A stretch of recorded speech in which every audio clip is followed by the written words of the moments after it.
Okay, so I would love to talk to you. Right. I am loving the fact that this movie was adapted basically from an amazing YouTube video. It is, correct? Yeah. What does it mean to you to see that studios are really paying attention to filmmakers that are putting projects out onto YouTube?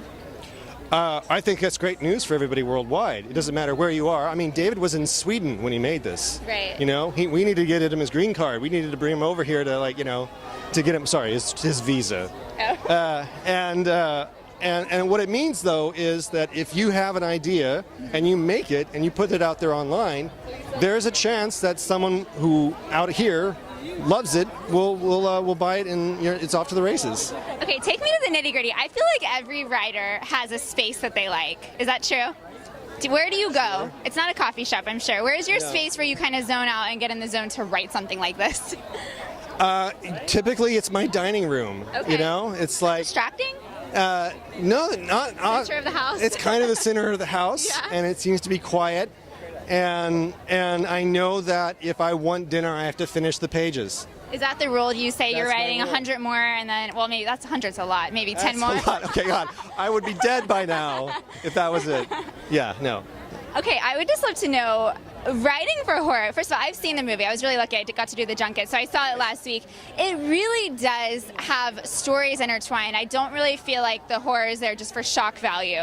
I really like the fact that there's a relationship, there's a mother, there's a son, there's mother-daughter, these kinds of things. So when you were writing the script, what were the elements you were actually looking to incorporate to make it so, you know, human, like feel like human, not just shock value?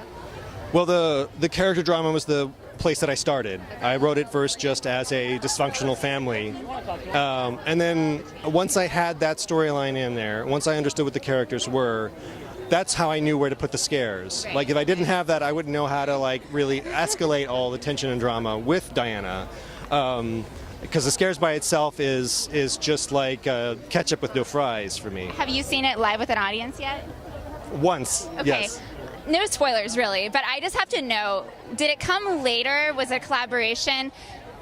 Car clicker, driveway. Did you write that, or did that come later on set where you're like, oh, this is a great idea? Do you know what I'm talking about? I know what you're talking about. It was the most scream-worthy, laugh-filled. The moment my ears hurt. We're sitting there and that moment happens and it just erupted. So did you come up with that before, or did you come up with that on set? I came up with that during the writing process. It's really funny. I'd really put him in a corner and I thought, oh my God, he's going to die. How does he get out of this? And then I realized, wait, the car's right there. It's kind of cool though, because that moment, you don't really know how good it's going to be till it happens in front of you. And I know you were on set, so when it happened on set, were you like, oh, this is going to be a really memorable moment? I was so excited, yeah. And very lastly, what does it mean to you? I mean, screenwriter is a very important job, but it's kind of known, they're not always invited on set. But Sure. You were on set a lot because you have directorial experience. And I heard that you were really, you know, sort of there to kind of work and guide a first-time director for a major motion movie. So what do you feel like that process was like, and what did it mean to be on set as it unfolded? Well, I mean, I was also producer, and so anytime I realized that there was some dialogue that looked good on the page but didn't work well when it came out of an actor's mouth, I could step forward and say, hey, so I fired the writer. I think we should try something different here. You fired yourself? And I could, exactly. And I said, I've offered a handful of options, and we could work through until we found something that was good. And even in terms of, like, being on set and seeing a scare or seeing a suspenseful moment work, you realize right away how to spread that out and how to take better use of it. Like, the writer never quits, even on set.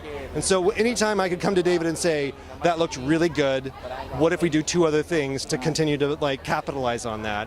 I love that. Well, you have an amazing cast. They were so lovely at the junk. I mean, everyone was just so there. I loved it. So I love the movie, and it's always such a pleasure to, you know, get to work in promoting a film that's actually good. So congratulations. Thank you so much. Thank you so much.